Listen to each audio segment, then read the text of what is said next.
Elle n'est pas fière. Oui.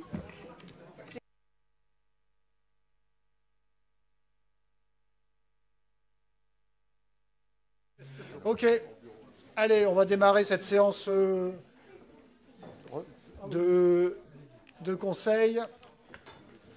Nous avons des collègues qui nous ont rejoints parce qu'on est toujours dans les conditions avec une partie en visio. Donc n'hésitez pas à vous manifester si vous souhaitez intervenir lors des débats. Et donc pour commencer ce conseil, cet ordre du jour, nous avons la première délibération qui est présentée par Laurent Duporge.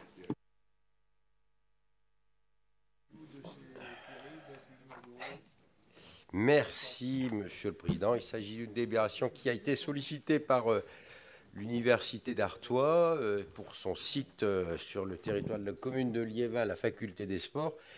Il se trouve que la communauté d'agglomération de Lens-Liévin est propriétaire de parkings qui sont situés à proximité du stade couvert régional de Liévin, donc à proximité de cette faculté des sports. Et donc l'Université des sports sollicite la mise à disposition de ces parkings pour les étudiants qui viennent en véhicule tout simplement, et sollicite cette mise à disposition à titre gracieux. Voilà, mes chers collègues. Ouais, on régularise aussi à un moment, les parkings pourront être transférés peut-être au syndicat mixte parce que ça semble aussi cohérent par rapport à cette structure, qu'elle puisse bénéficier de stationnement à proximité. Pas de remarques, c'est adopté, merci beaucoup. Jean Le Tocard pour la 2. Oui, alors il s'agit de vendre à une entreprise qui avait acheté un terrain avenue de la SOA et un terrain, un entrepôt pour faire son installation d'entreprise, et qui veut racheter une bande de terrain jouxtant son entreprise pour pouvoir y faire des bandes de voitures électriques. Très bien, ça se diversifie, pas de remarques, c'est adopté. La 3, c'est Alain Roger. Oui, Monsieur le Président. Donc, dans le cadre du renouvellement urbain du quartier République, en octobre 2019, lors du comité d'engagement, une opération faisait encore l'objet de réflexion. C'était la question sur le devenir de la tour des Frênes. L'étude de faisabilité a conclu qu'il fallait donc démolir cette tour. Dès lors, une étude a donc été réalisée afin de définir le projet cœur de quartier qui sera soumis en l'ANRU pour financement. Donc celui-ci comprend donc la démolition de la tour des Frênes, la création d'un équipement de services et de commerce, l'implantation de la MDS au sein de ce quartier, la création de 20 logements, l'aménagement des espaces publics et la résidentialisation des immeubles de Pas-de-Calais Habitat. Afin de finaliser ce projet, il est nécessaire de réaliser une étude de programmation urbaine sous maîtrise d'ouvrage de la ville d'Avion. La CAL, en tant que porteur du projet renouvellement urbain, est donc sollicité pour apporter sa contribution financière à hauteur de 10 000 euros sur un montant total de 32 400 euros. Donc le but de la délibération est de signer la convention relative au cofinancement de l'étude cœur de quartier Avion et octroyer une subvention de 10 000 euros. Merci, c'est adopté. Oui. La délibération numéro 4, François Lemaire.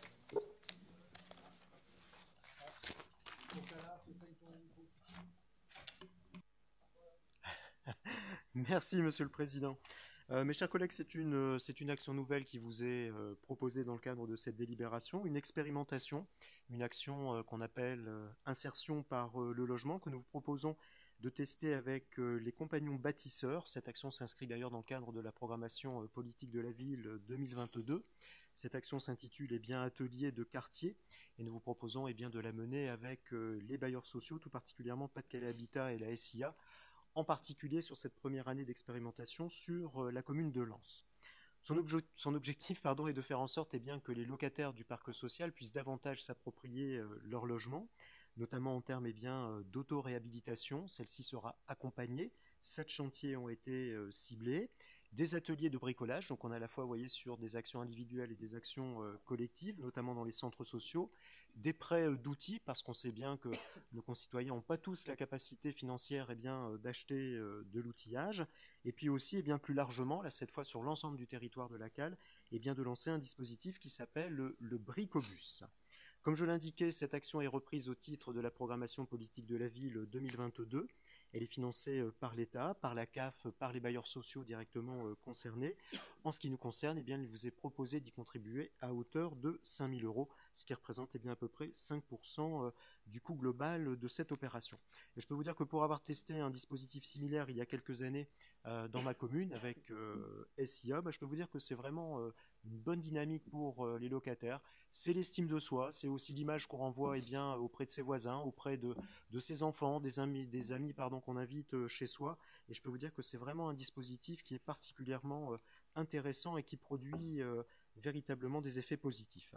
Il vous est donc proposé, eh bien, au regard de ces éléments, d'autoriser le président à signer la convention afférente avec les compagnons bâtisseurs. Merci. Pas de remarques? Non, pas de questions. C'est adopté. Yves Terla pour la délibération numéro 5, qui n'a pas pu faire l'objet d'une présentation en commission, mais on doit délibérer avant le 30 juin, c'est pour ça qu'on la présente ce soir. D'accord, il s'agit de compléter le dispositif APML, donc mise en location, et APD, permis de diviser, pour les communes qui veulent ajuster leur périmètre. Alors 18 des communes sont déjà dedans. Les communes qui souhaitent ajuster, vous les avez, c'est Année, Helleu, Arnes, Lens, Los-Angoël, Mazingarbe, Méricourt, Noyelles, Pont-Aventin et Vendin-le-Vieil. Et donc, il fallait ajuster leur périmètre sur les deux dispositifs. Et puis, 2 communes souhaitent rejoindre le dispositif d'autorisation préalable de mise en location. Il s'agit de la ville de Grenay et de la ville de Vimy. Ces communes et ces actions entreront effectivement en action au 1er janvier 2023. Merci beaucoup Yves. Pas de remarques. C'est un dispositif qui prend aussi de l'ampleur au fur et à mesure du temps. C'est adopté. La 6, tu poursuis? La 6, donc une subvention à l'association des responsables de copropriété. C'est l'un des 2 outils qui sera proposé ce soir pour outiller davantage la maison de l'habitat durable. Celle-là viendra donc sur les questions de meilleure observation de copropriété, de soutien et des aides. On sait qu'on a quelques copropriétés qui sont fragiles. Et je vous rappelle aussi qu'on a un dispositif d'études rapides, une étude flash sur une copropriété à Liévin. Voilà, donc il s'agira de leur octroyer une subvention de 6 000 euros. Parfait. Là aussi, pas de remarques. C'est adopté. La 7.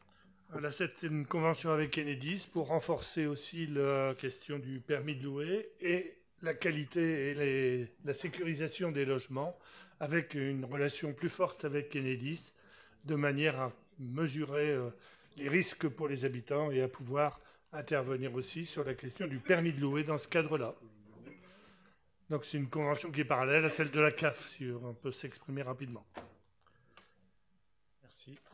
Et pour et la on suivante, finit avec la 8, pardon. Ouais, sur le CAUE, c'est donc l'outil complémentaire analogue à celui des copropriétés, mais cette fois-ci sur des questions d'esthétique, d'urbanisme et d'aménagement pour pouvoir apporter aux maires, à la MHD et aux propriétaires les conseils qui vont bien dans le cadre de l'environnement du logement qu'ils s'apprêtent à rénover. On élargit notre palette d'intervention. Voilà. C'est adopté. Merci beaucoup. Alain L'Herbier, donc la délibération numéro 9. Oui, merci Président. Il s'agit d'une charte de partenariat. En effet, les enjeux liés à la production des déchets sont devenus prédominants. Pour répondre à ces besoins, en région Hauts-de-France, un observatoire déchets matières a été créé dernièrement, s'inscrivant dans la lignée de la loi NOTRe et de la transition énergétique pour les croissances vertes. La présente charte a pour objet de définir les objectifs de l'observatoire dénommé ODEMA, c'est un observatoire déchets-matières. Il est donc proposé la signature de cette charte de partenariat entre la communauté d'agglomération de Nancy-Liévin et le CEAD, qui est le Centre de ressources de développement durable. Monsieur le Président. Merci beaucoup. C'est aussi une reconnaissance pour cette structure de notre territoire. C'est adopté. Pas de questions. Merci. Bernard, c'est toi qui rapporte la délibération numéro 10 et la 11 après? Oui, sur la 10, c'est quelque chose que nous avons déjà évoqué ici, c'est l'Eurovélo numéro, enfin on l'appelle 5. Ce qu'il faut souligner aussi, c'est le travail des équipes qui ont été faits, parce qu'on va chercher presque 80% de subventions, que ce soit sur la FIF, donc c'est l'État, les fédères, on sait que c'est toujours compliqué de mobiliser l'argent, et la région Hauts-de-France, c'est certainement dû à la qualité des conseillers régionaux qui y siègent, je pense. Et donc il faut simplement autoriser le président à poursuivre cette action avec un taux de subvention qui est appréciable. Merci beaucoup Bernard, pas de remarques. C'est adopté. Merci beaucoup. La 11, tu poursuis? Oui, sur des sommes beaucoup plus modiques, il s'agit de 10 000 euros, mais c'est un partenariat avec l'association Droit au vélo, et ça fait partie de la globalité. Quand on va chercher des subventions dans d'autres niveaux, ça montre aussi notre partenariat avec les principaux utilisateurs. Et de regarder justement la complémentarité de ces différents dispositifs. C'est adopté. Merci Pierre. Sur la 12. Oui, merci Monsieur le Président. Il s'agit donc d'une délibération sur la contribution aux investissements en assainissement collectif. Le montant calculé de cette contribution aux investissements en assainissement permet le maintien du montant du prix de l'eau à l'usager, et ceci à l'identique depuis 8 ans, tout en poursuivant bien entendu l'effort d'investissement de notre collectivité, lutte contre les inondations, renouvellement de canalisations. L'objet final de cette délibération vise à fixer le montant de contribution aux investissements en assainissement dans les différentes communes de l'agglomération uniformément à 1,055 € mètre cube hors taxe à compter du 1er juillet 2022. Si, pas de remarques. Maintenant qu'on a fixé cette contribution, il faut assurer la ressource aussi, donc avec la 13. Oui.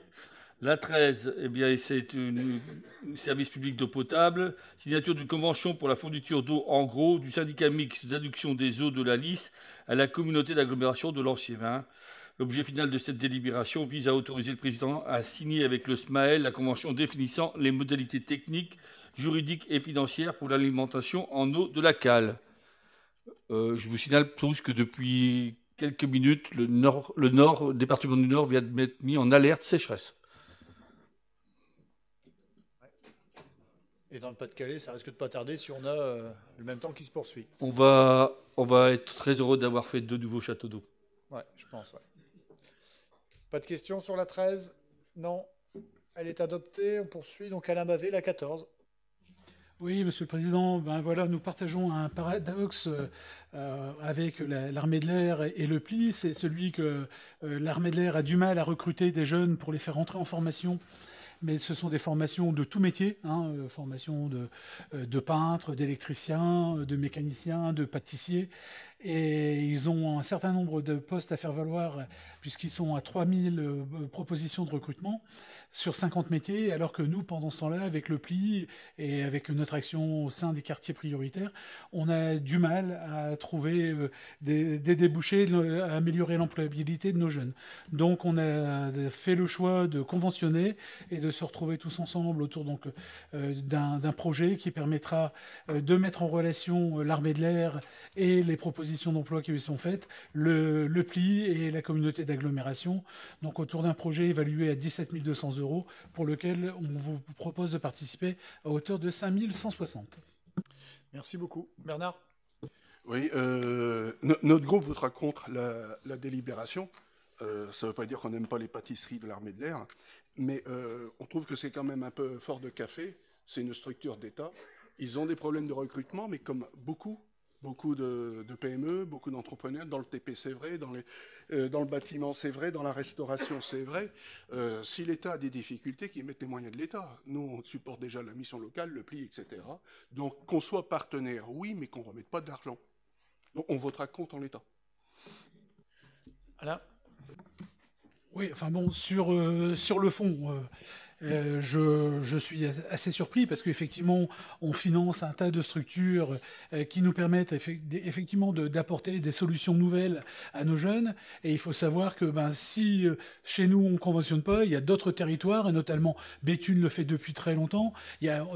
C'est une porte qui est ouverte pour nos jeunes et qu'on va refermer si jamais on n'adopte pas cette délibération alors que ça se fait ailleurs. Ça, c'est sur le fond. Sur la forme, je suis quand même assez surpris parce qu'on a des réunions de préparation création de commissions, on a des réunions de commissions, et à aucun moment il y a eu une quelconque remontée de désintérêt sur ce sujet. Et j'apprends ce soir en réunion de conseil qu'un groupe vote contre cette délibération. Ça me surprend. Allez Bernard. Oui, pas pour épiloguer, mais sur le fond, on a le droit de ne pas être d'accord, mais il faut quand même rappeler, cher Alain, qu'une réunion de commission, c'est une réunion d'échange pour regarder, s'approprier les délibérations.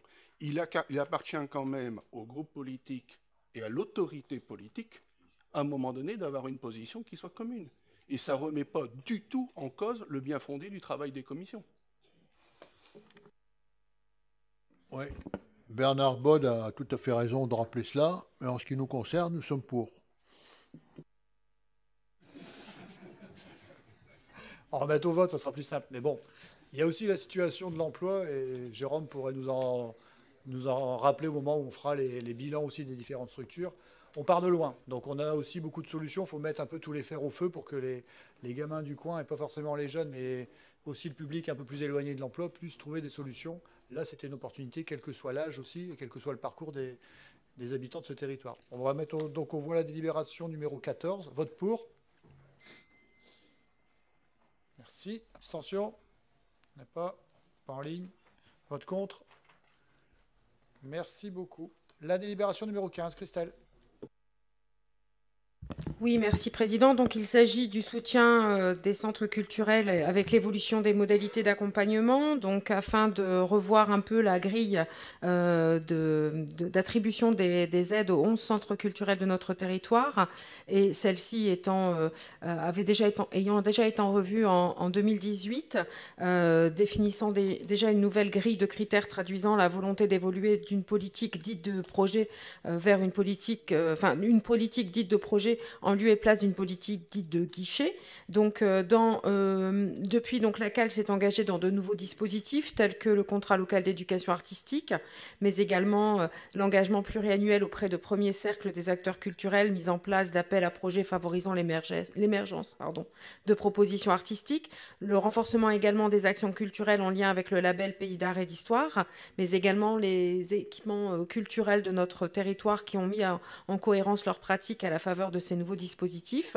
Il est proposé ici de revoir un peu certains critères de la grille d'accompagnement qui ont fait leur preuve pendant un certain temps et qui paraissent pour certains obsolètes un peu aujourd'hui. Donc à l'issue de ce constat, il apparaît nécessaire de faire évoluer cette grille d'accompagnement et selon deux socles bien définis. Le premier qui est celui de l'équipement, de l'accompagnement du lieu à l'appui d'une évolution sur dossier reprenant les différents items de l'ancienne grille, et l'apparition d'un nouveau socle intitulé carte blanche qui est une proposition libre sur dossier qui sera passée en audition, qui devra réunir à minima 3 centres culturels ayant pour objectif de développer la coopération dans les domaines de la culture et du savoir, de promouvoir et de soutenir le secteur artistique et culturel du territoire, et c'est déroulant également selon la saison culturelle de l'équipement. Donc il est proposé que cette grille en vigueur puisse être mise en place à compter de la saison culturelle 2022-2023 et suivante pour une subvention attribuée annuellement à compter de 2023, à l'identique donc de la subvention définie jusqu'à présent, avec une répartition qui vous est fournie en annexe, à savoir 120 000 € pour le premier volet, le premier socle, et 95 000 € plus 5 000 € pour la carte blanche, les 5 000 € laissant place à une opération, un projet dit coup de cœur. Voilà. Merci. Est-ce qu'il y a des questions? Non. C'est adopté. On poursuit. Toujours Christelle. Alors ensuite, il s'agit de la participation au Festival Ciné-Comédie Lens-Liévin.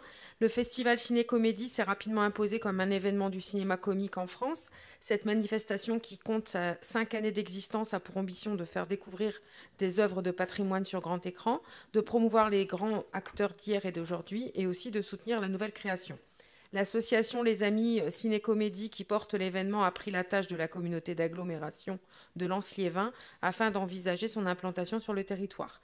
Donc il est proposé d'accompagner ce festival Ciné-Comédie en accordant à l'association un soutien financier de 50 000 € Et il s'agirait d'une première sur le territoire avec l'objectif de pérenniser et développer cette opération qui, pour cette première édition, prendrait ses marques à l'appui d'une programmation co-construite avec les équipements d'Avion, Arnes, Lens, Liévin et le Louvre-Lens. Et comme il s'agit d'un dispositif qui pourrait se renouveler les années suivantes, et il sera bien sûr ouvert à toute proposition, à tout projet, aussi d'autres structures qui ne sont pas citées là, comme étant des cinémas existants, mais chaque centre culturel ayant bien sûr la possibilité, et le fait actuellement déjà, de programmation de projection.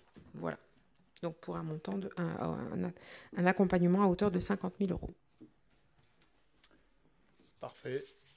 C'est adopté, il n'y a pas de questions. Pas en ligne non plus? Non. On continue à 17. Donc la 17 est un soutien au Festival national de la photographie, donc qui se tiendra sur la commune de Liévin. Donc il s'agit d'un événement qui a son intérêt communautaire et également au soutien du pays Label Art et d'Histoire, dont nous sommes labellisés. Également, donc, la communauté d'agglomération souhaite être partie prenante de grands événements contribuant au rayonnement du territoire. À ce titre, nous avons bien sûr l'anniversaire, le 10e anniversaire de l'inscription du bassin minier au patrimoine mondial. Et il importe donc de mettre notre patrimoine à l'honneur. Donc, en partenariat avec la Fédération photographique de France, l'Union régionale d'art photographique et la ville de Liévin, l'association Artois Flandre Photo de Liévin organise leur premier festival de la photo dans le cadre du 130e anniversaire de la Fédération photographique de France. Ce festival est programmé du 23 juin au 26 juin. Il a pour objectif de mettre en valeur bien sûr l'art photographique, mais également la découverte du bassin minier et de ses traditions, en particulier les sites historiques de Lens, Liévin et Loos-en-Gohelle, voire plus largement le Pas-de-Calais. Il s'agit d'une manifestation qui dépasse largement les frontières communales de Liévin et mettra en valeur notre territoire et son patrimoine. Donc il est proposé ici d'accorder une subvention de 2 000 € à l'association Artois Flandre Photo de Liévin pour l'aider dans la réalisation de ce projet Festival national de la photographie. Petite précision peut-être par rapport à la suite de la délibération où il vous est expliqué les 3 lieux d'exposition photo qui auront lieu donc du 23 au 26 juin. Petite modification puisque l'un des lieux a changé. Il n'y aura plus d'exposition au stade Couvert Arena mais en l'église Saint-Amé. Ce qui permettra de faire le lien aussi avec un autre événement de notre territoire, les 50 Sainte-Barbe cette année. Donc voilà, ça permettra de boucler la boucle et de se mettre en perspective sur les festivités de mois de décembre. Que le pape François vient. Ah, je ne suis pas sûr. Y a-t-il d'autres questions? Non? C'est adopté. Merci. Et la 17-18, la 18-19, pardon, Christelle, toujours? Alors effectivement, la 18-19 sont les accompagnements à Opération G10 ans, à la fois du Louvre-Lens, mais aussi de la mission Bassin Minier Patrimoine Mondial. Donc dans le cadre de ce double anniversaire, une programmation exceptionnelle sera déployée sur le territoire. Cette opération portée conjointement par le Louvre-Lens et la mission Bassin Minier permettra à nos habitants et visiteurs extérieurs de découvrir la richesse de notre patrimoine et de la culture sous les formes les plus variées, expositions, spectacles vivants, concerts, projets participatifs, bals, etc. Donc cette programmation qui se déclinera tout au long de l'année sera à la fois pédagogique, festive, attractive et inclusive, portant dès lors les valeurs du territoire qui ont contribué d'une part à l'implantation du Louvre-Lens sur notre territoire et à l'inscription du bassin minier au patrimoine mondial de l'UNESCO. Donc il est proposé ici, pour cette programmation qualifiée de donc attractive, qui représente un coût de 411 169 €, 150 000 € pour Parc en Fête et 261 169 € pour le week-end concert Souchon Family. Le Louvre-Lens sollicite donc un accompagnement de la communauté d'agglomération de Lens-Liévin pour un soutien de 194 000 €. Merci beaucoup. Là aussi, une période importante pour notre territoire. Pas de remarques, pas de demande de vote? Ah, pardon, François, vas-y. Une simple remarque qui n'a rien à voir avec le vote, bien évidemment, je souscris pleinement à ces opérations. Peut-être pour vous dire, mes chers collègues, qu'il y a quelque temps, nous avons organisé une réunion avec les élus de notre canton sur la dimension culture, et notamment pour leur présenter la façon dont le département peut accompagner leurs projets en matière de culture. Et j'ai interrogé les collègues, d'ailleurs il y en a quelques-uns qui sont présents ce soir, sur les rapports qu'ils avaient avec le Louvre-Lens, et notamment sur les partenariats, les dispositifs qu'ils activaient avec le Louvre-Lens. Ce qui en est ressorti, c'est quand même qu'il était assez compliqué d'engager des actions avec les équipes du Louvre-Lens, soit par méconnaissance, soit parce qu'il y a un reste à charge pour la collectivité, pour la commune, notamment en matière de transport des élèves sur le site du musée. Et donc, je pense qu'il serait peut-être bien de se réinterroger aussi, Président, mes chers collègues, sur ce partenariat avec le Louvre-Lens. Moi, ce que j'aimerais, comme vous, c'est que cet établissement public permette à toute une classe d'âge, une génération, de passer, d'aller visiter le Louvre-Lens et de bénéficier d'actions. Et pas certaines communes, certains qui connaissent bien les dispositifs, qui ont les moyens de le faire, mais que ça profite à la totalité des jeunes de notre territoire. Donc, à l'occasion des 10 ans, est-ce que ce n'est pas l'occasion de se réinterroger sur ces dispositifs ? Voilà, c'est une simple interpellation. Oui, alors on a aussi peut-être à partager ce qui peut se passer dans certaines communes, parce qu'on a mis en place des actions les uns les autres, peut-être en direction du musée, mais si je prends le cas de Lens, vous avez des cas différents dans vos communes, et ça peut être aussi l'occasion, dans le cadre des nouveaux dispositifs de coordination, de concertation qu'on a évoqués, notamment les réunions d'adjoints, donc de pouvoir entamer justement cette discussion-là, parce que nous, si je prends le cas de Lens, on l'a marié entre la partie scolaire et la partie culturelle, et dans le cadre d'un programme éducatif, de regarder comment on pouvait amener une classe d'âge au musée en lien avec les programmes scolaires qui sont développés sur cette classe d'âge-là. Donc il y a peut-être cette action-là, et ça peut être l'occasion aussi pour nous de reposer notre action, notre engagement, un peu comme on l'a fait dans le cadre du plan piscine, et de regarder quel dispositif de l'agglo on peut éventuellement actionner ou réactiver ou peut-être minimiser si on n'a pas un vrai effet levier. Sur la délibération, il n'y a pas de remarques? Non, c'est adopté. Christelle, tu nous présentes l'UNESCO? Oui, donc sur la dernière délibération, il s'agit d'un accompagnement à l'opération G10 ans, mission bassin minier. Donc la programmation qui se déclinera également tout au long de l'année sera à la fois pédagogique, festive, attractive et inclusive, portant dès lors les valeurs du territoire qui ont contribué d'une part à l'implantation du Louvre-Lens sur le territoire et à l'inscription du bassin minier au patrimoine mondial de l'UNESCO. Donc concernant la mission bassin minier, elle portera des temps forts dans son bassin minier, patrimoine mondial, prolongement du projet chorégraphique Symbiose Réveil sur le Terri, porté en 2020 en partenariat avec le Ballet du Nord. Cette opération a pour objectif de réaliser une performance artistique commune dans l'ensemble du bassin minier, et cette opération se déroule de janvier à juin 2022 avec des ateliers participatifs puis une performance finale sur chaque territoire qui représente un coût global de 249 350 €. La mission bassin minier sollicite donc un accompagnement de la communauté d'agglomération de Lens-Liévin pour un soutien à hauteur de 30 000 €. Merci beaucoup. C'est adopté. Oh, pardon. Alors, si je peux me permettre, nous sommes aussi en date des 27 et 28 mai prochains sur la clôture du Printemps de l'Art Déco, avec notamment un grand événement qui rebondit également sur les 10 ans de la mission bassin minier patrimoine mondial, c'est-à-dire le vidéomapping qui aura lieu à la gare de Lens, enfin sur le bâtiment de la gare de Lens et aussi sur l'église Saint-Léger, donc les 27 et 28 mai, mais bien avant cela, avant d'attendre la tombée de la nuit et cette double projection, différentes festivités sont aussi organisées, des déambulations dans la ville, des visites guidées, mais également la découverte de circassiens et bien d'autres activités qui vous attendent ce week-end-là. Voilà.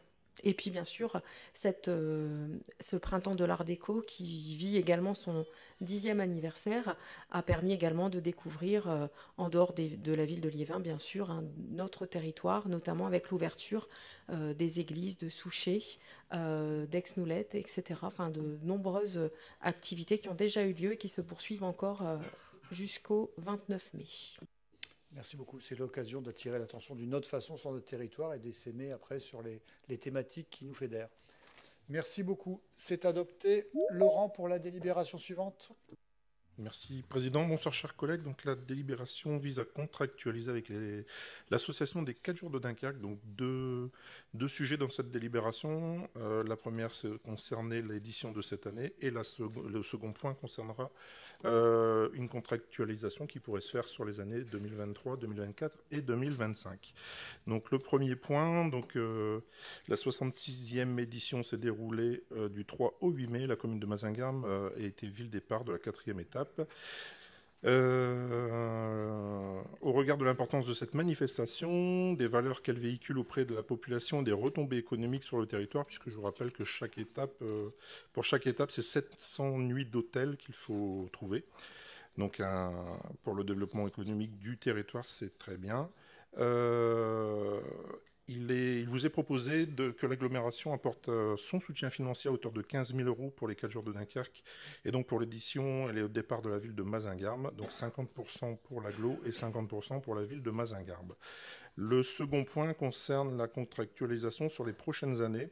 Donc l'agglomération vous propose un partenariat sur les 3 prochaines années pour qu'il y ait un village départ ou un village arrivée sur l'agglomération et que le plus grand nombre de villes, les 36 villes, soient traversées par ces 4 jours.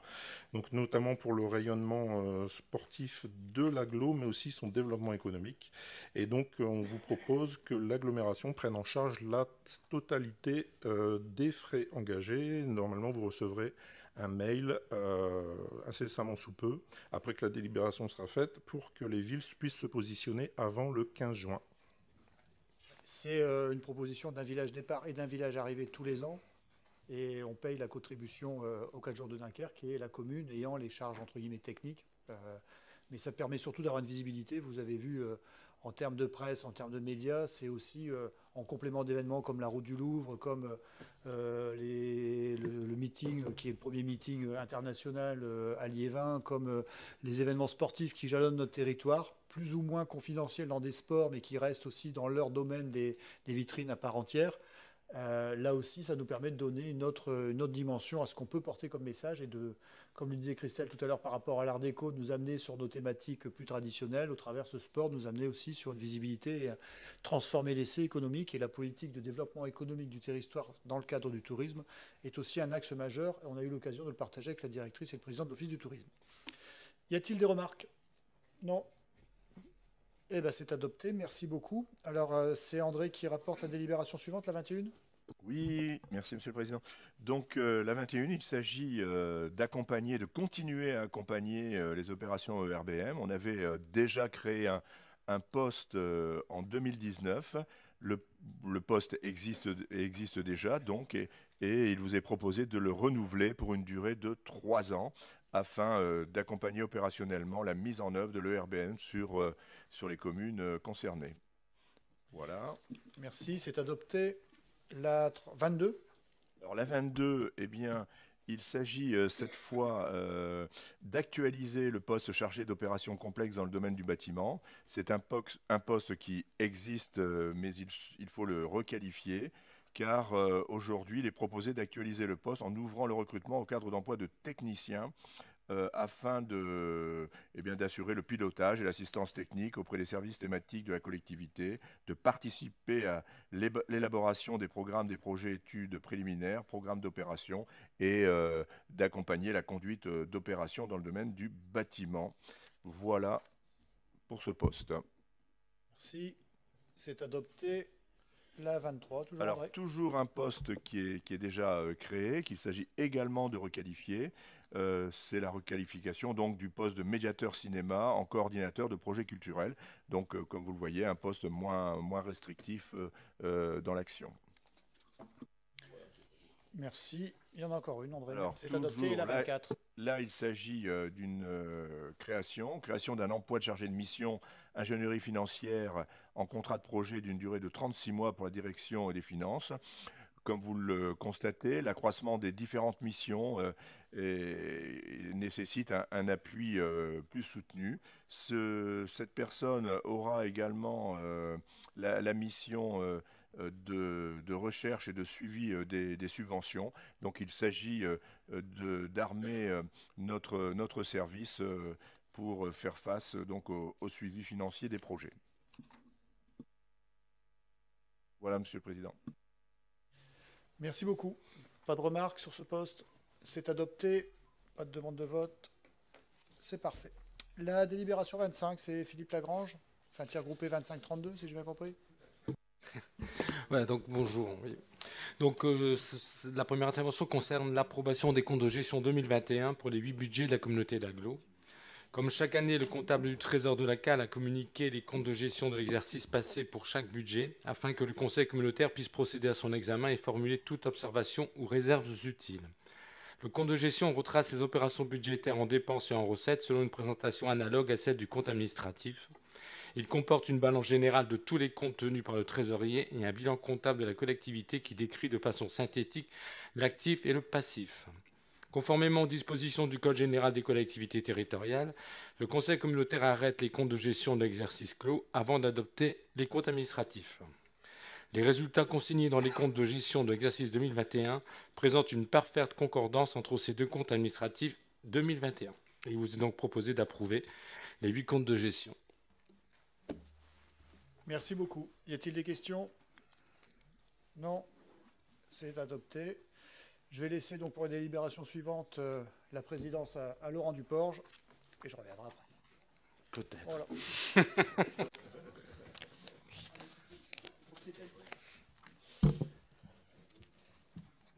Bien, le président sort, la porte est fermée, il n'écoute pas. Mes chers collègues, je vais donc demander à Philippe Lagrange de bien vouloir nous présenter les délibérations 33 à 40, d'un seul coup bien évidemment, en une seule fournée. Je lui laisse donc la parole.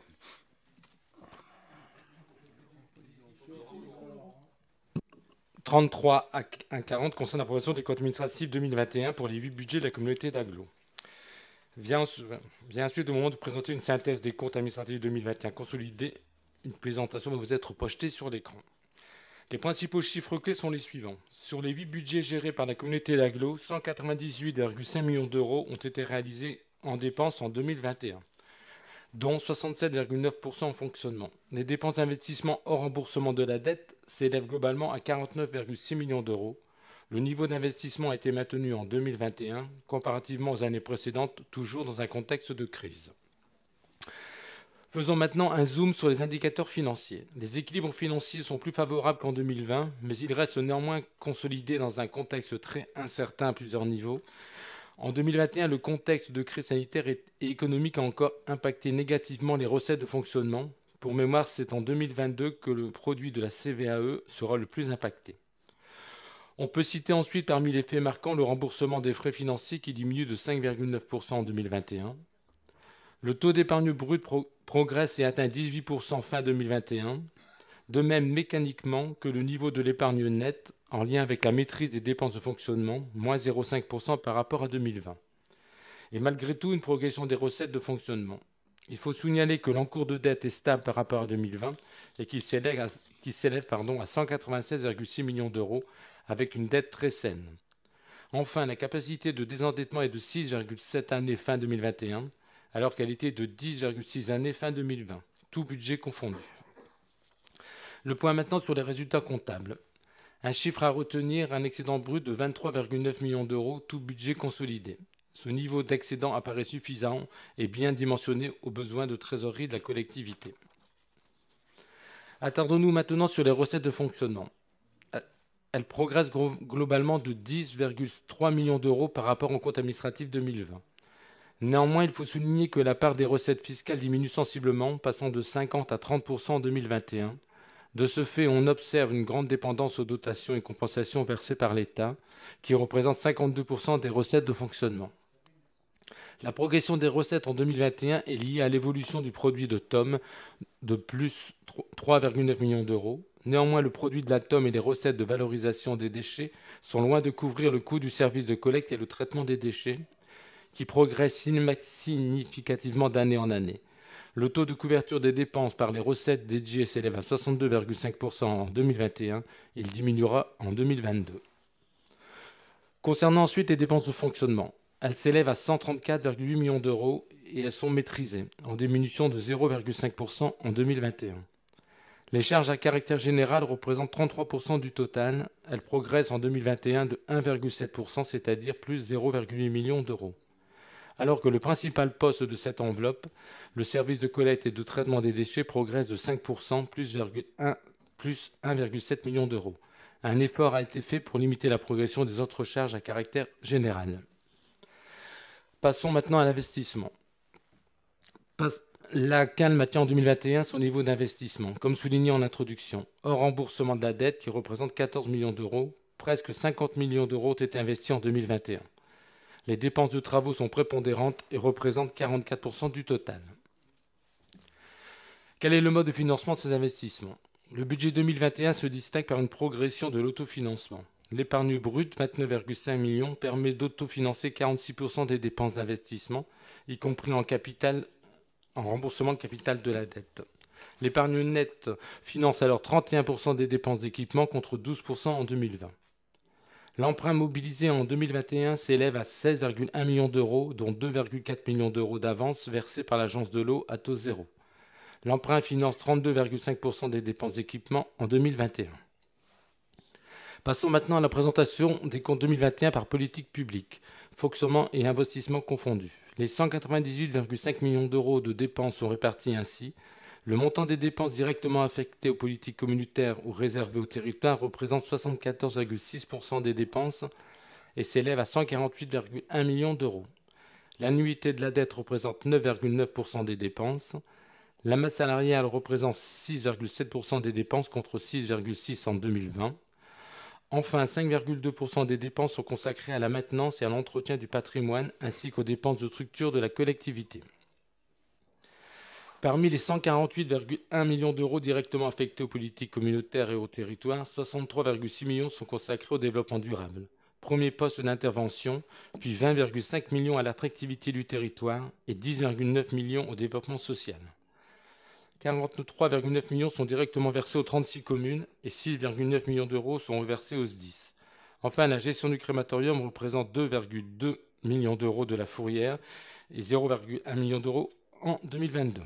Voilà donc, mes chers collègues, les grandes lignes et les chiffres clés de ce compte administratif 2021.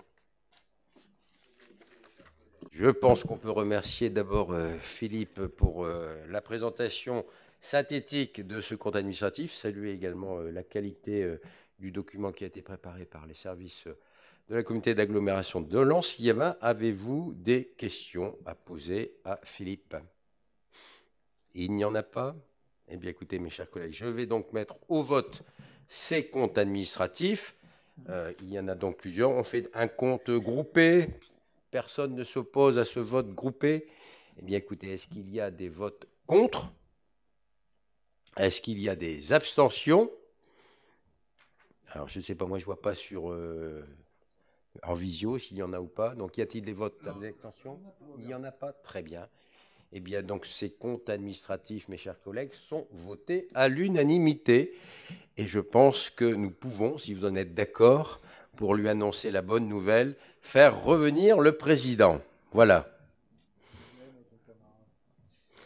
Alors, bien évidemment, il n'a rien entendu de ce que nous avons décidé et voté, mes chers collègues. Eh bien, écoutez, Monsieur le Président, cher Sylvain, à l'unanimité, les membres du Conseil communautaire ont donc validé ces comptes administratifs. Je vous adresse toutes mes félicitations et celles de l'ensemble du Conseil communautaire. Merci beaucoup. C'est une récompense, j'allais dire, partagée aussi avec l'ensemble des élus de ce Conseil, parce que c'est le fruit d'un travail collectif et surtout, on peut féliciter nos équipes parce que l'année a été aussi l'année de la transition avec l'élaboration de ce pacte fiscal et financier. Voilà, donc on peut se satisfaire que peut-être chacun a pu réaliser tout le travail qui a été réalisé, c'est bien le cas, effectué par nos équipes et par l'ensemble des élus pour que l'unanimité puisse s'exprimer sur ces votes. Merci beaucoup. On enchaîne donc, maintenant qu'on a voté le compte administratif avec les budgets supplémentaires, c'est ça? À l'affectation, pardon. Ouais. Eh bien, c'est Philippe, toujours. Donc, l'affectation de résultats concerne les délibérations 41 à 48 et c'est l'affectation des résultats sur les 8 budgets de la communauté d'agglo. Après l'approbation des comptes de gestion 2021 dressés par le comptable et l'avis favorable émis au compte administratif 2021 pour les 8 budgets, il s'agit pour le conseil communautaire de délibérer sur l'affectation des résultats de l'exercice 2021. Cette affectation des résultats précisés dans les délibérations sera reprise dans le budget supplémentaire de l'exercice 2022 pour chaque budget. Les excédents de fonctionnement sont prioritairement reportés en section de fonctionnement. En cas de besoin, et notamment sur les budgets eau potable, assainissement et développement économique, une partie des excédents de fonctionnement sert à couvrir les besoins de financement en section d'investissement. Merci beaucoup. Y a-t-il des questions? Non. En ligne non plus. On ne voit plus l'ensemble des participants. Non, il n'y a pas de questions. On passe au vote pour ces délibérations. On fait un vote groupé? Oui. Vote pour. Merci. Abstention. 2. Vote contre. Il n'y en a pas. Ah ben. Laurent, je te laisserai procéder au vote la prochaine fois. Moi, j'ai pas réussi à avoir l'unanimité. Merci beaucoup, c'est adopté. On poursuit, Philippe, avec la 49.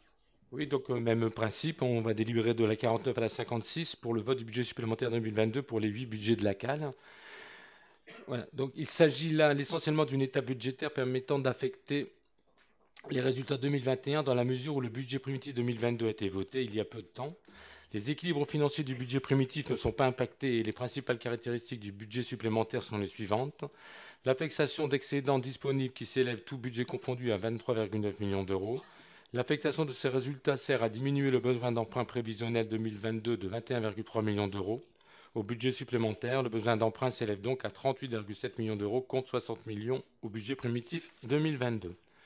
Tout budget consolidé, l'épargne nette est toujours de 9,6 millions d'euros et la capacité de désendettement toujours de 7,8 années, comme lors du vote du budget primitif 2022. Voici, Monsieur le Président, chers collègues, les faits marquants de ces ajustements budgétaires qui sont proposés au vote dans le cadre du budget supplémentaire. Merci beaucoup. Donc on va mettre au vote ces différents budgets, les délibérations 49 à 56. Vote pour. Merci. Abstention. Toujours 2. Vote contre. Il n'y en a pas. C'est adopté. On a une délibération supplémentaire qui vous a été transmise pour être examinée ce soir. Et c'est Pierre Sénéchal qui la présente.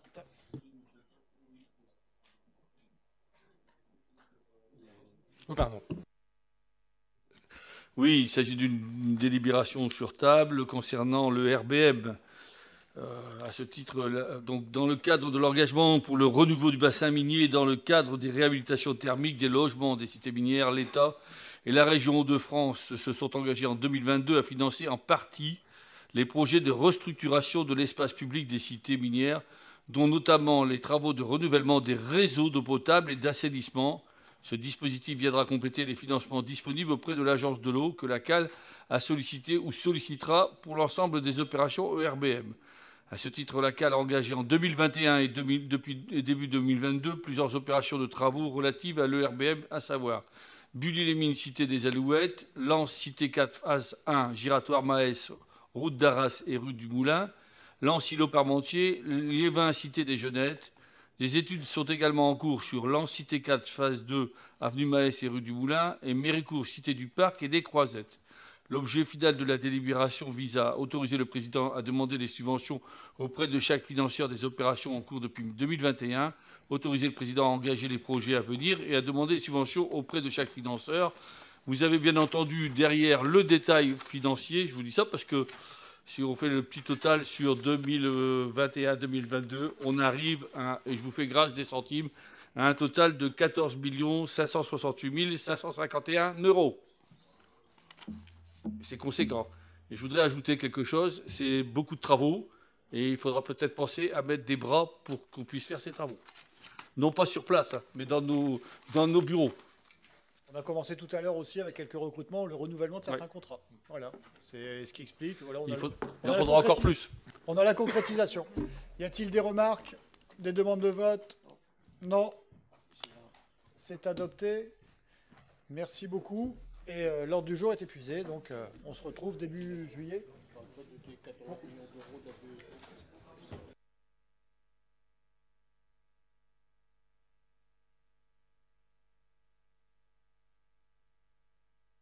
Et n'oubliez pas de signer les registres en sortant, s'il vous plaît.